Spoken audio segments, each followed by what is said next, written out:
I get discouraged for sure, and I will quit fighting at some point. And that point is when the first shovel of dirt hits the top of my box 6 feet down.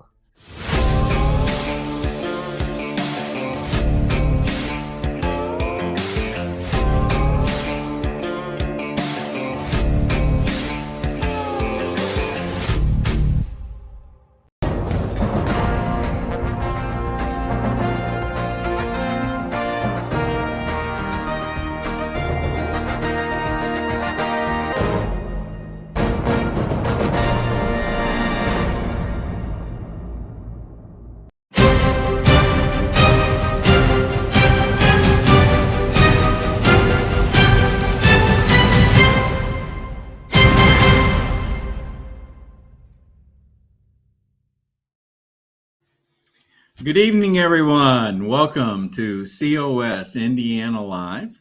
My name's Dale Parrish. I'm the Virtual Program Coordinator. That's what VPC stands for. We're really big on acronyms, so that's what VPC stands for. I want to introduce to you my co-host this evening, which is Mr. Ken Kashuba. Hello, Ken. Hello, Dale. How are you? Well, we're off to a start with the issues again. So let's hope it gets better as we go along this evening. Well, issues only make the program a little more interesting. So that's fine. Let's we'll roll hope with so. that. Let's we'll roll hope with so. that. Yep. Well, Ken will be monitoring our viewers' comments and questions tonight. So if you're viewing our broadcast, feel free to submit a comment or a question should you have anything, and Ken will monitor those and flash those up that are applicable as we go along in the broadcast. Ken, as we always do, we take note of the count, and we are at broadcast number 208, and you have been along for the ride for 73 of those broadcasts. So 73. We're moving right along, aren't we? Good number, and it's been a fun ride. A fun ride, and it continues to be a fun ride. All right, let's talk about what we got lined up for tonight. All right. And I want to show everyone our guest this evening. Tonight, we've got something really special for you. We have, first of all, we have two individuals, Murray Edwards, the state director for Alabama, and his partner, Victoria Scott. Both of them are introducing to us a new feature, a new broadcast, a new website. Well, they're going to explain this to us, but it's still in the works. But it's called the Newscasters Studio. So, and I've misspelled it here already and under their names. I can see that right now. But they'll get this straightened out once we bring them on. Then we also have Debbie Stewart tonight. And Debbie Stewart's going to be talking about a CBDC. Am I right, Ken? Am I saying that right? CBDC. Yep. She's going to be talking about that. So another acronym, and stay tuned. It ought to be a good one. Yeah. And she'll explain to us just what that means. Then we're hoping to have one of our newest district captains on, Mike Gibson, and we may have a problem in getting Mike. I don't know kind of how that stands right now. So we'll see what happens. If we can get Mike located and brought on, we'll see if we can get it handled this evening. He's in the technological jungle, I think, Dale. So if he works his way out of the jungle, we'll see him tonight, I hope. Well, let's hope. Let's hope. The other guest this evening, we're going to have a little bit from our state director, Dale Tipton. One of his, as a contributor video, one of his Dale's directives. So, and happens to be on free speech. So I think we'll be able to work that in. And so that's our lineup for this evening. So without further ado, let's bring on Murray and Victoria. And let me get back to the banners that I want to show for them. so that we are able to let everyone know what they're going to be talking about. So let's bring on Murray Edwards and Victoria Scott. Hello, Murray. Hello, Victoria. Hello. Good evening. Good evening. Good evening, everybody. Murray, of course, state director for Alabama, and he is. And we're getting thunder here right now, Murray. So it's We are. I am too. Yeah, it's so that's another thing we may have to deal with tonight. Well, let's hope not. But so we're dealing with thunderstorms here in the Midwest and Upper South, and Victoria is located in sunny California, right? Yes, Long Beach, California. Long Beach, California. So we're covering the whole country here this evening. Okay, well, Murray, I want both of you to feel free to just chime in and talk about your new project that you have underway, and it's called the Newscasters Studio. So, Murray, take it away. Tell us. I know you wanted to start with the initial thought process that you went through on this. Okay, Sure. So take it away. Well, I'll have to give all the credit to Victoria on this because she's been involved, and as I have been too, but her much longer than I, in working on a way to make sure that the people's voice gets heard, uncensored, and providing a platform for local, regional, national contributors who actually can share information that everyone needs to hear. It's informative, it's educational, and it's entertaining because what most people hear are one side of the story. They don't get all the facts, they don't get all the figures. And what she's put together and what we're doing to get to working together to do is to bring something onto the scene that anyone anywhere who wants to speak the truth, wants to talk about the facts, doesn't want to be censored from that standpoint, they'll be able to have a voice across the entire country. So it's a platform to allow podcasters, people who are doing video shows like yourself, to get the word out to a particular area, a particular region, or in my case, Victoria's case, and many others, we do national podcasts that talk about certain topics that are going on. But I'll let Victoria sort of talk a little bit about the initial scheme of things, and then we can expand onto it, as we move forward. This goes back to 2009. 2009, if you remember, America needed a new voice. And the Tea Party Patriots actually took a lot of wind, and they came on the forefront. But what happened was they weren't accepted very well. The left was able to unite and to just literally verbally, as they have become masters at words, to be able to kind of shut it down. At that point, I don't know where, but something in me realized that, and now during this time, I had just started dabbling onto Blog Talk Radio, which is internet radio. So this is in 2009.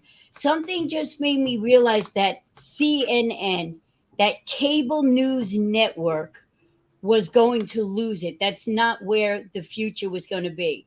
Something clicked in me, and I knew it was on the internet. So I have been working to design and to create a American Citizen United voice that, there's nothing that unites the true American voice anymore. So through education, through experience, that's what this is about. Murray and I have had a great draw on people who have been censored on YouTube and have come, and also on AM radio stations that have come around to our news company that we're putting together so that, as legal news journalists, they can post and not have to worry about being taken down. So what we're doing is creating something a little bit more personalized, for somebody who has something to offer. But if you don't have all the money, or you don't have a big platform that this so-called country requires, then your voice isn't heard. So our job is to take that voice, that strong American voice, to take that experience, to take that vision. That's what America is about. It is about creating the vision. If we squash the vision, we lose the hope. What is America without those things, without the vision? You know, and we've gotta draw generations back to what this is about. It is not about just building these companies and acquiring all these things. So hopefully this is a new direction in media that will take not just Murray and I and our news company, but others to follow suit, for a generation whose lives revolve around the internet. All right, that sounds exciting. Sounds exciting. Well, Murray, I think Victoria kind of talked about the concept as well here, right? Yeah. It's a situation to where you can do a podcast today and put yourself on multiple platforms, but nobody's going to find you because you're going to get lost in the minutia of the 10 or 15 to 20,000 other podcasts that are out there. Nobody's out there. What's different from what we're going to be doing, we're actually going to be promoting the contributors. You know, so once a person puts a show up, naturally it's spotlighted on the page, but then it's also automatically hit across all the multimedia platforms. So it'll draw interest to the podcaster, the contributor, to what he or she's talking about from that perspective, and then it will just move down the food chain. Ultimately, what we want to do is probably build mailing lists and things like that, that as the contributors get subscribers, we can expand into that and do, you know, a regular newsletter out across the country. And the nice thing about it is it's Victoria said, it's not censored. I mean, as long as it's not talking about certain things, then if someone wants to talk about education, they can. If they want to talk about how big the government is, they can. And they can dig into it a little bit deeper than what some of the other platforms would try to shut them down.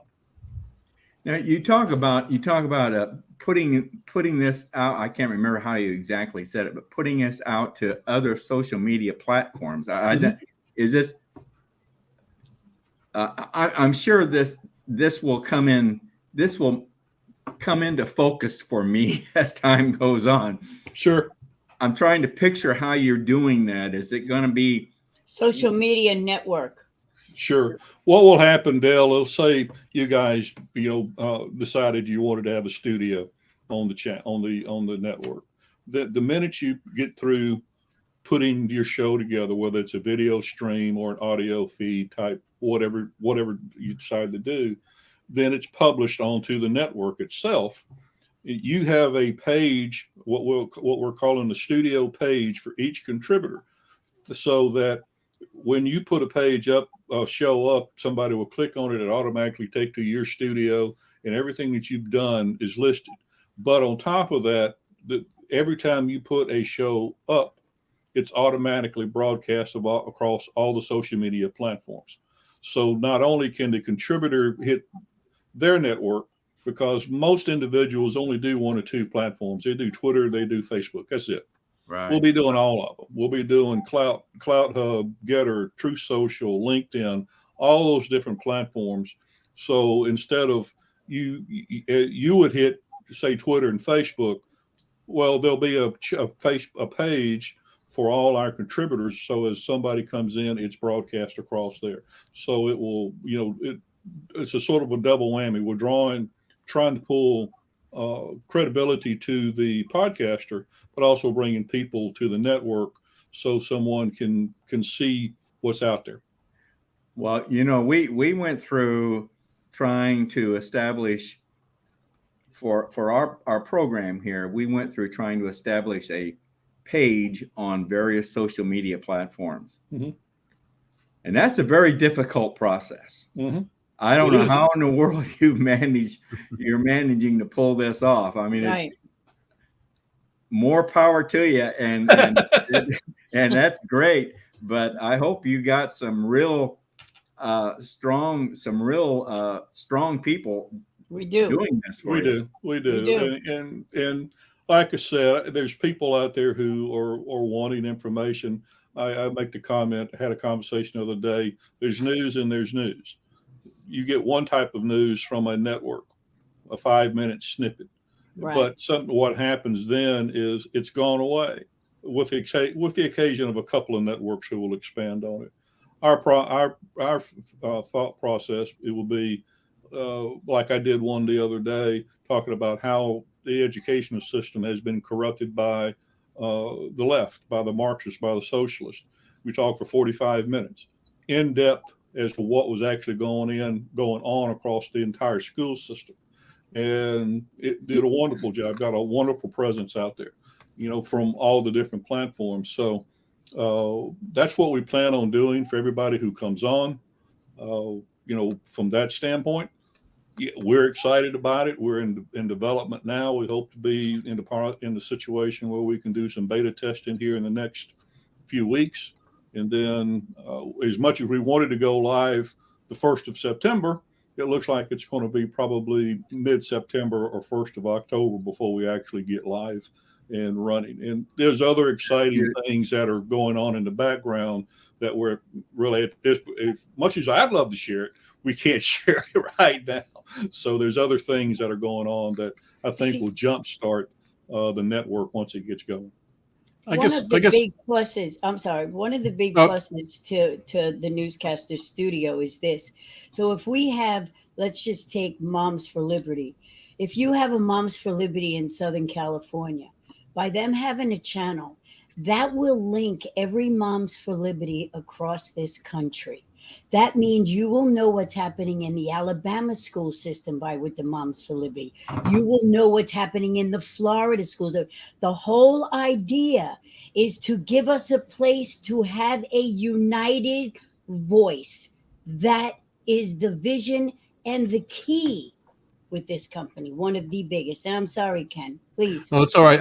One of the questions I had, Victoria and Murray, is obviously, you're and I love the Citizens United comment you made, and I love the fact that you're going to provide a place for people to go to get this information. I guess one of the questions I have was Mary was talking about being able to put this out to the Twitter and the these social media platforms that everybody else is struggling with.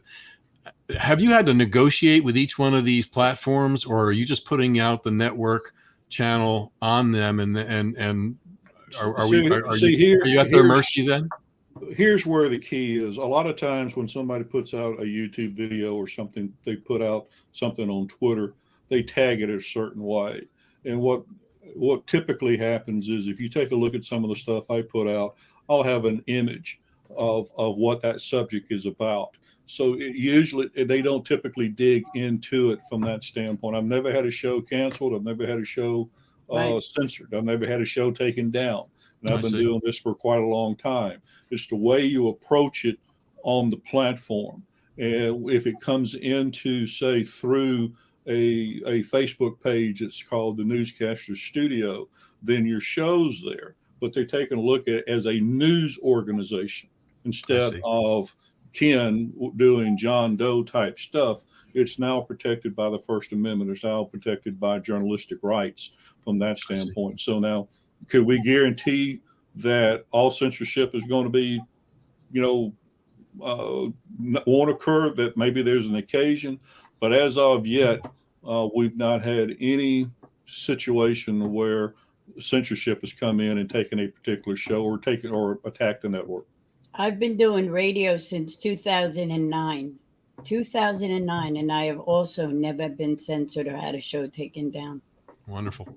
And I've interviewed a lot of congressmen, a lot of authors, KGB guys. So a lot of people who want to say what's going on out there. That's what I've been able. So somehow it finds its way. So such as we believe, Murray and I believe that this also will find its way. All right, guys. Thank you very much. It sounds exciting. Victoria, we've already had a couple of our programs pulled off of YouTube, so you are way ahead of us. I'm impressed. So we want to stay in touch with you guys on this. This is very exciting, and COS Indiana Live definitely wants to be part of this. So We'll appreciate that. we'll be back to you in a few months and see how things are going. All right. Appreciate Thank you it, both Dale. for having us on. Thank you. Thank you. Thank you, and Thanks, take care. We'll guys. see you. Bye. Good night, everybody. Take care.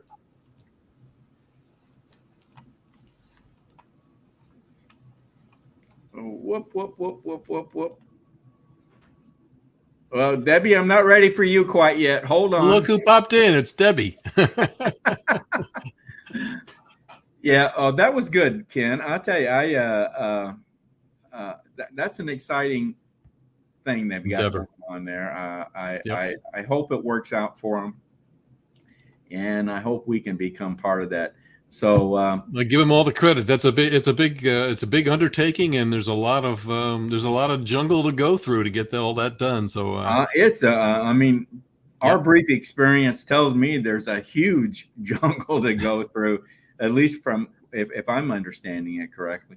But let's. I want to bring on Dale's directives here with our state director Dale Tipton for a short little video, and then we'll bring Debbie back up. All right. sounds good.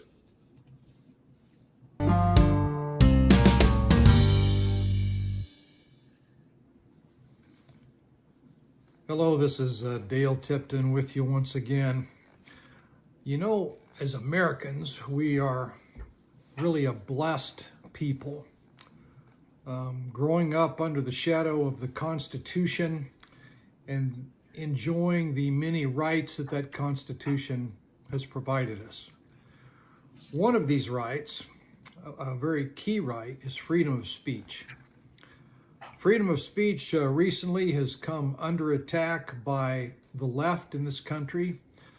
A recent Pew Research study indicated that over 50% of the people surveyed believed that Americans should be censored if they are promoting what is described today as disinformation. Well, what is disinformation, and who's to say what's true and what's not true? Today we have fact checkers that supposedly will tell you when you post something online whether it's true or whether it's false. If you look into the origin of these fact checkers, you will find that many of these people also originate from the left, and so they're in a position to dictate what their truth is, which may not be your truth. And so the Democrats in America are the primary push behind this idea of disinformation. If you remember, Alejandro Mayorkas and the Homeland Security Group tried to put together, and I guess did for a short time, a disinformation board. This was largely disbanded rather quickly after it was found out about because of the infringement on the First Amendment and the pushback that it received. But what was it trying to do? Especially in a couple of key areas I can think of, it was paramount.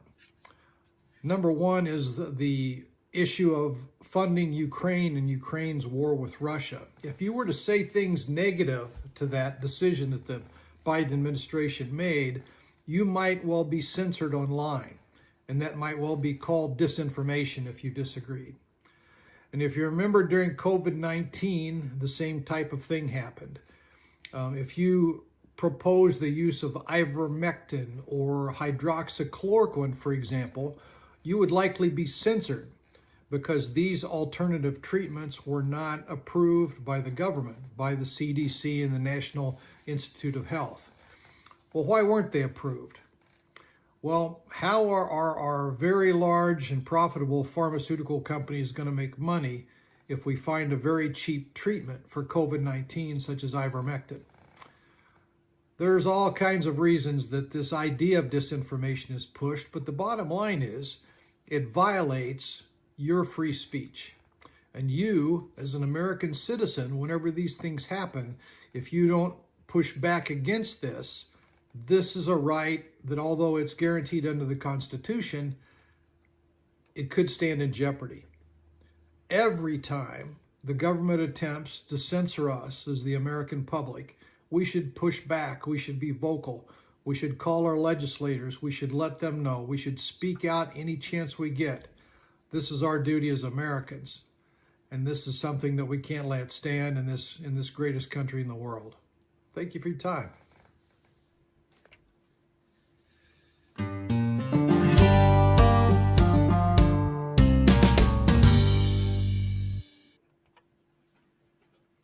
All right, little word from our state director there on Dale's directives. That's Dale Tipton.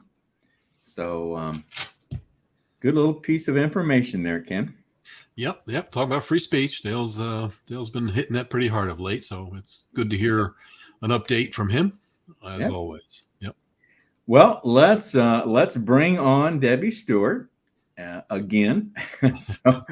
and we'll keep her on. I've got you muted, or you're unmuted now, Debbie. There you go. Well, that's good to know. I didn't want to just like do hand signs. I'm not good at that. No, you're not. No, you're not. Although you would find a way, I'm sure, to do it. So us teachers is kind of built in, right? yes, I think that's part of the training you go through, isn't it? I think it is. Yes. Yeah. That's for sure. Well, Debbie's going to talk to us about CBDCs. And Debbie, I think maybe the place to start here is to define just what that is, huh? Absolutely. So CBDC stands for Central Bank Digital Currency. Now, those 4 letters can get easily confused. So I was telling you guys earlier that the way I remember that is I used to use a CB as a kid. We talked to all the truckers on a little CB radio. So I think about I'm on the CB talking to somebody in Washington, D.C. So it's CBDC, Central Bank Digital Currency.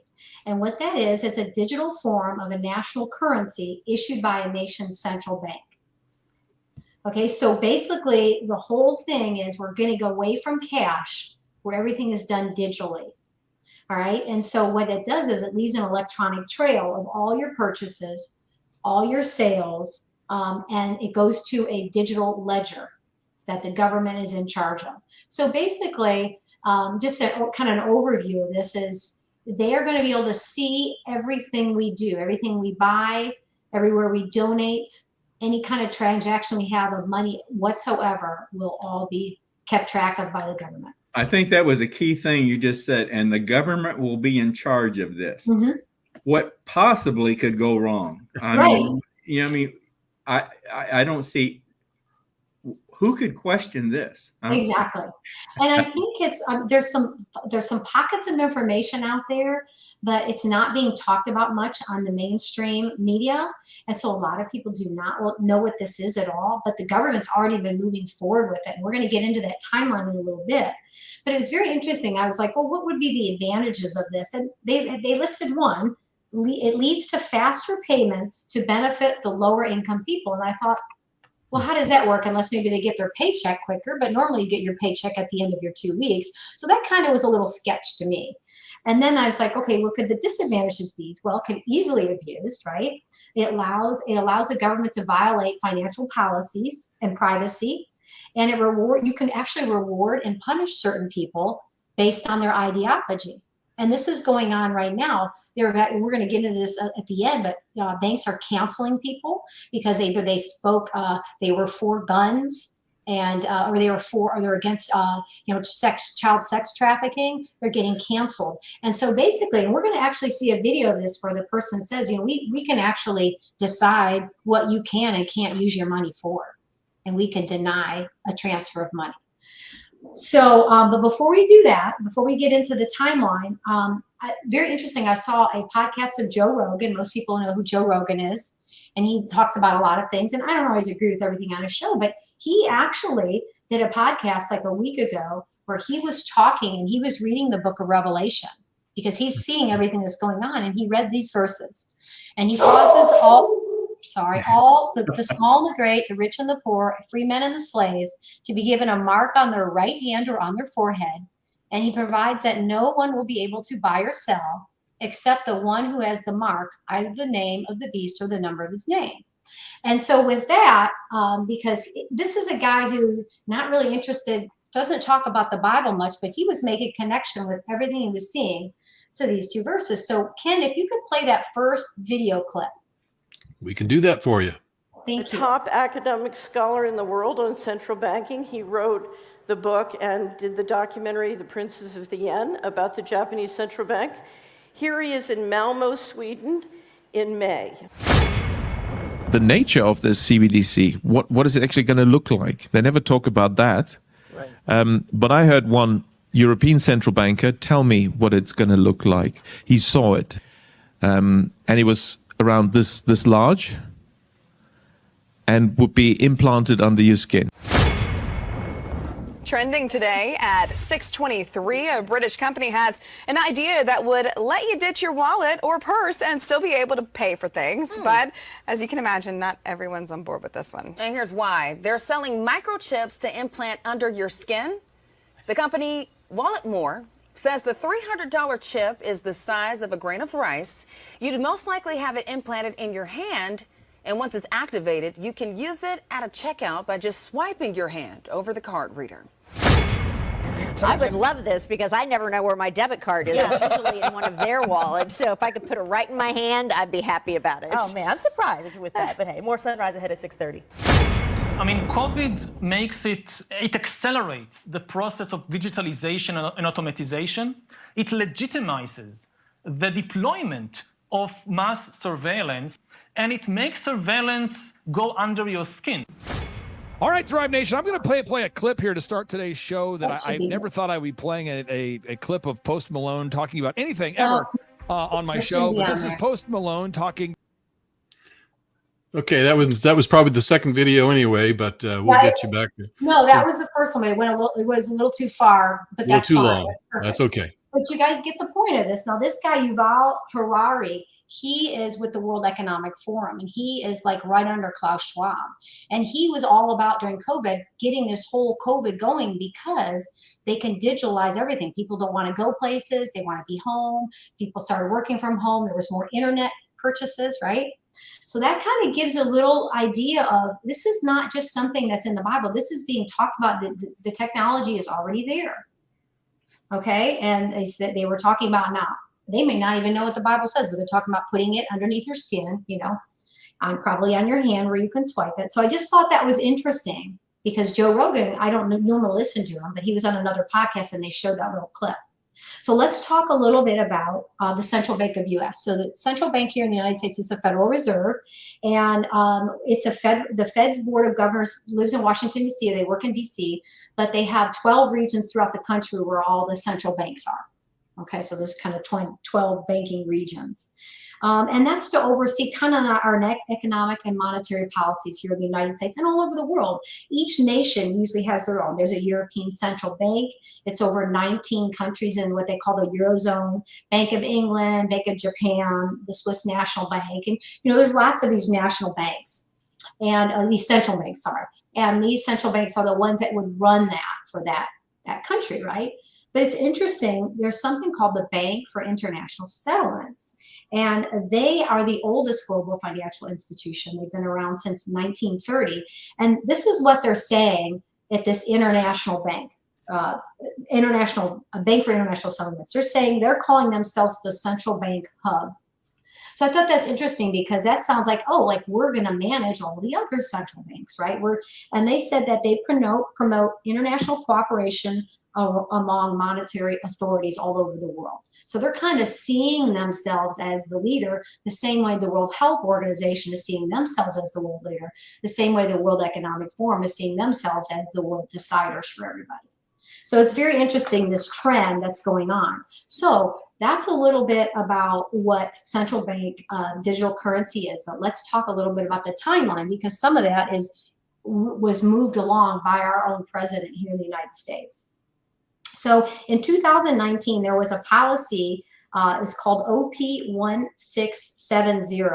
And basically, they added a fourth function to what money does. And they said that this fourth function of money would be a means of social control. So that's very interesting. After all these years, they added a fourth function. And they said that the CBDC would be moving from a paper-based money to a digital form. It would be tracked and it would be completely transparent. So you know who owns, where the source of the money is, what it's used for, things like that. So that was in 2019. Fast forward about 3 years. On March 9th of 2022, Joe Biden signed up an executive order 14067, and he called it Ensuring Responsible Development of Digital Assets. That sounds pretty good, right? Right. And he said, hey, here in America, we are going from money to the CBDC here in America. And he basically put his foot down, and he said, we're going to do it under the Federal Reserve. So he's all in on this thing. Okay. And so before we move on from here, though, I really want to watch that clip too, and then we'll talk about that. Okay. Let's show clip 2. BRICS Group is set to introduce a new currency backed by gold, in contrast to the credit-backed US dollar, with countries lining up to join the growing initiative. The BRICS countries are planning to introduce a new trading currency which will be backed by gold. More and more countries recently expressed desire to join BRICS. The one final note I will make is that if you think about the benefits of digital money, there are huge potential gains. It's not just about digital forms of physical currency. You can have programmability, units of central bank currency with expiry dates. You could have, as I argue in my book, a potentially better and some people might see it, or a darker world where the government decides that units of central bank money can be used to purchase some things, but not other things that it deems less desirable, like, say, ammunition or drugs or pornography or something of the sort. And that is very powerful in terms of the use of a CBDC, and I think also extremely dangerous for central banks. Because ultimately, if you have different units of central bank money with different characteristics, or if you use central bank money as a conduit for economic policies in a very targeted way, or more broadly for social policies, that could really affect the integrity of central bank money and the integrity and independence of central banks. So there are wonderful notions of things that can be done with digital money, but again, I fear that technology could take us to a better place, but equally has the potential to take us to a pretty dark place. A key difference with the CBDC is that central bank will have absolute control on the rules and regulations that will determine the use of that expression of central bank liability. The nature of money is going to change quite dramatically. The old systems of trust and of ownership will have to adapt radically. Yeah, so you can hear him talking about complete control. It could turn dark where they control everything. So these guys are, this is, you can see both of them are from the World Economic Forum. And both of them, as one of the top leaders of this whole world system, they're all in on this. And they realize this could go dark or this could be good, but most likely. I'm beginning to grasp this, I think. You want to do away with guns? You just don't, you make it so nobody can purchase guns. Right, that's just it. So what they're planning on doing is taking your bank account and tying it to a social score. Right. Well, let's say, you're out and you're speaking for a candidate or something, or campaigning with somebody, and you make the comment that you're pro-life. It could be something like that, right? Or like he said, guns or ammunition or anything like that. They can immediately do that to you. And so there's one more thing I wanted to say. In May of this year, 2023, something called Project Aurora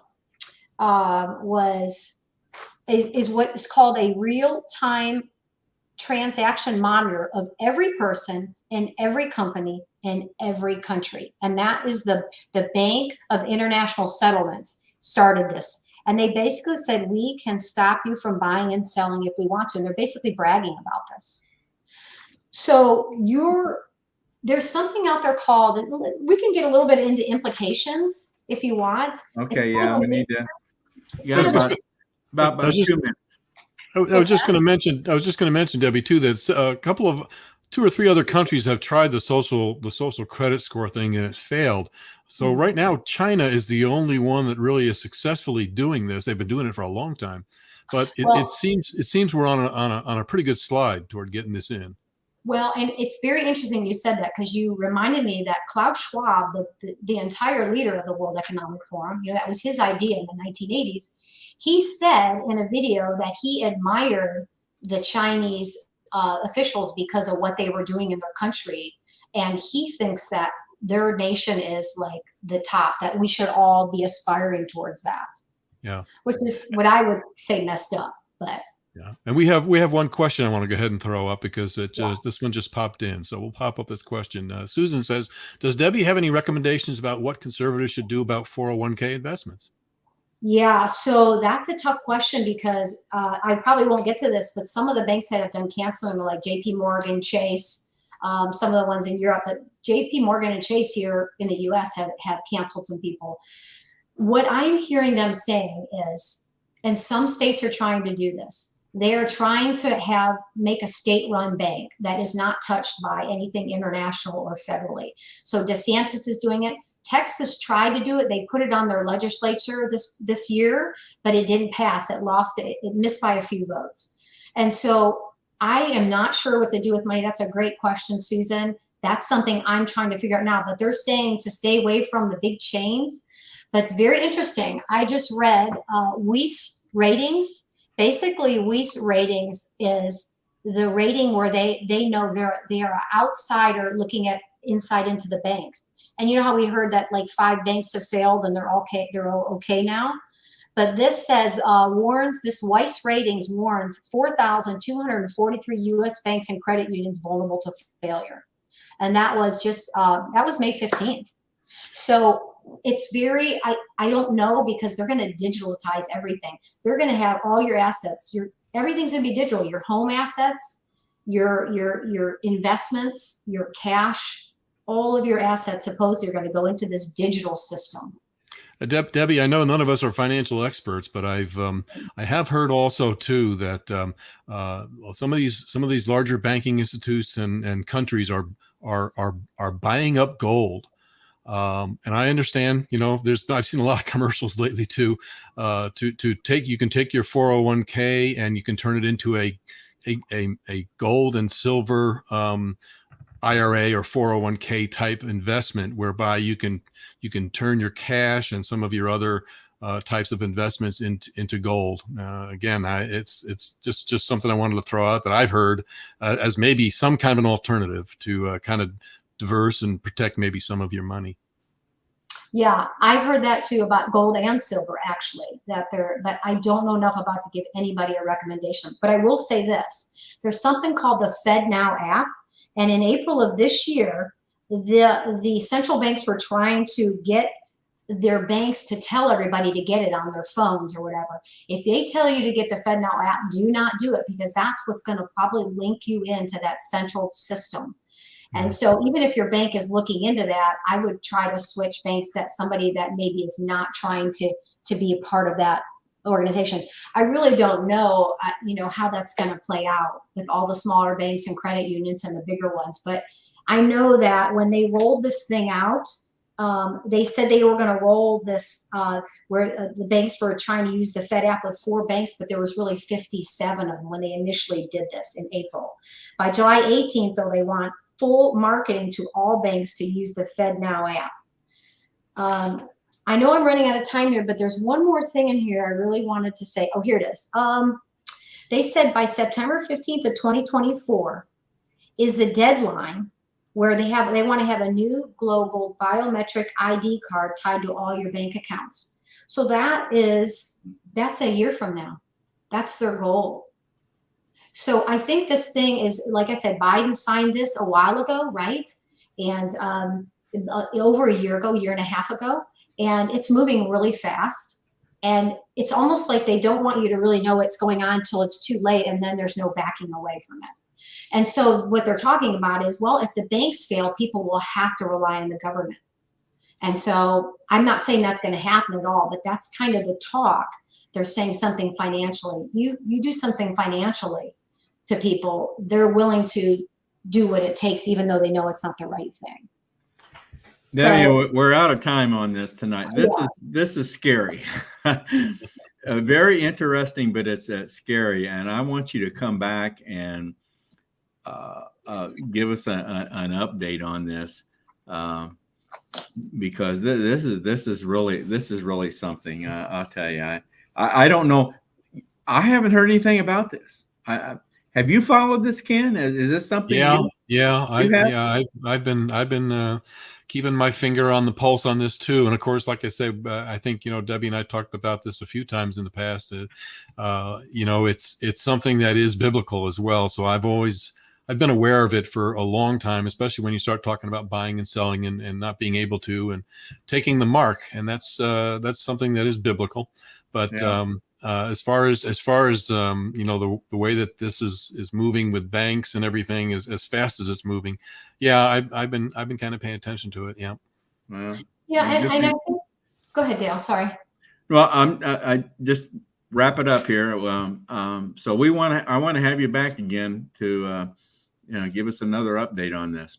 Absolutely. And I would just encourage everybody to just Google CBDCs and World Economic Forum, and you'll just find so much stuff out there. But I did want to say, as my last line here, because I know I'm over it, is we don't need to fear. God says we don't need to fear, right? But we need to figure out how to be wise in the middle of this. What does God want us to do with our finances, our money, things like that? Right. Very well. Very good. Sir. Thank you. Debbie, thank you very much. Thank you. Have a good night. Boy, that was interesting. Ken, we could do a whole program with her on this topic, I think, couldn't we? Yeah, it all ties into one world government. The whole. I mean, that was talked about as far back as George Bush, and even further beyond George Bush, talking about one world government. And you start connecting the dots, and from in a very short time, it seems to have come full circle. So. I think Debbie's right. We have to trust that God is in control, and we're here for a reason. And if that's to put up the resistance or just make people aware of it, I think that's what we need to do. All right. Well, our final guest could not make it tonight. We had some technology issues with him, so we were planning on having Mike Gibson, our new district captain for House District 81, on tonight. And we'll get Mike rescheduled for another broadcast. So that's just the way it goes. Sometimes technology doesn't work, and it's either technology or humans. I don't know which one. It's an interesting mix, Dale. Yeah, it is. It is. Well, let's kind of wrap things up, Ken. I want to show this crawl here across the screen. There's a lot of information here, but this talks about our next broadcast, which is August 21st, 1 week from tonight. And I'm going to have Brett Sturley, the state director for the state of Missouri, and they do a podcast, which is something we do as well. And I wanted to give Brett an opportunity to talk about his podcast and how he does it and what kind of response he's received. Again, Brett is the state director for the state of Missouri, so that ought to be very interesting. Sounds good. Our next guest is Esther Cook. I haven't met Esther as yet. Did you see my communication with her, Ken? I've just a little bits and pieces of it, Dale. All right. We gotta get her this week and get together. She is going to be talking about the Indiana internship program. This is a new program that National has just put out, and we were selected, the state of Indiana. This is only, if I understand this right, and I don't know a lot about this, but it's directed toward the youth of our nation, and it's my understanding that only a couple states were selected to participate in this, and we were one of the states. So Esther heads up the program, and I want to bring her on and educate us as to what this program is about. It's an effort to bring in the youth into Convention of States. We're always trying to bring the youth in. Yep. So again, I think it'll be interesting. It sounds interesting. And I haven't met Esther yet. but she's agreed to come on the 21st. So between now and then, we'll get to know her a little bit better. Sounds good. Then also we have Catherine Zemanek, who is the regional director of the new region that our state now belongs to in Convention of States. The region is called the Flyover Region. I don't know. Oh, how'd they come up with that name? I don't know. I don't know. Kind of vague, isn't it? Catherine can explain this, I'm sure, but I think it has to do. I think the states that are involved in this region are considered flyover states, I believe. And so we named ourselves, or was this given to us by California and New York? I don't know. We'll find out. So we'll have Catherine on. I've only met her once. We've just been assigned to this region. The state of Indiana has. So we'll get to meet her and learn a little bit more about her, get to know her a little bit better. So that's what we have. That's what we have planned for next week. For the 21st, the next week, right? Sounds like your train is pulling into your station there, Dale. Can you hear my phone? I hear the train has arrived. Yeah, Debbie's sending me some text messages. I don't know what she was trying to fill you in. She's trying to point me out. Okay. All right. Also wanted to remind everyone, our next roundtable broadcast is coming up on August 28th. And we're going to have another dynamite topic, human trafficking. So we're not short on topics, because I know Susan mentioned in the chat room that what we were discussing tonight we need a roundtable discussion on that too. So we might have to expand our roundtable broadcast, Dale, in order to cover all these. You think maybe we ought to do maybe 2 roundtables? We might have to break it up to 2 and 2. We can't keep up with all this stuff. Well, I don't know. Maybe that's something we ought to think about, Ken. We'll have to put it up for discussion. All right. So August 28th. It's right now. It's always on the 4th Monday of the month. Right. And like I said, the topic will be human trafficking. That's also want to remind everyone that we also do a podcast here in Indiana. Ken and I do this. We haven't done one in a while. We keep saying we're going to get another one done here. We have to get to it. Yeah. Yeah. It's called COS Indiana Live Voices, and it can be found on Spotify.com. I believe we've done something like 8 or 9 of them, haven't we, Ken? I think we're up to 8. 8. Yep. So we need to get busy and get another one. I got a couple people in mind. The whole purpose being to feature another one of our outstanding volunteers in this state, someone that has done and has been doing an outstanding job for Convention of States here in Indiana. And we want to bring that person to you and let you get to know that person better. So a little deeper. Yep. And we have some good ones, don't we, Ken? We sure do. Yep, we do, Dale. All right. All right. Well, Kent, let's wind up here. I want to end our broadcast with a Mark Meckler video. And once that video is over, then the broadcast will end. So I want to thank everyone for tuning in tonight. Sorry we didn't get our full agenda out to you tonight, but things happen from time to time. And I've learned in this business, you never know what's going to happen. So you just got to go with the flow sometimes. So that's true. That's true. We'll survive. We'll survive. So everyone have a good evening. Thank you for tuning in. And we look forward to seeing you next Monday, August 21st. Stay safe. So, good night, everyone. Good night. I struggle to empathize with people who would give up. It doesn't make sense to me. Sam Adams said, for those of you who prefer safety and security over liberty, over the animating fight for liberty, I hope that you enjoy licking the hands that feed you. May your chains rest lightly upon you, and may posterity forget that you are our countrymen. Like, do you understand that your kids and you are sentencing your kids and your grandkids and your friends' kids and your neighbors' kids to a lifetime of slavery and servitude, literally, of fear, of living in the darkness, but never, ever, never, never, never give up. George Washington lost the majority of his battles that he fought in the American Revolution.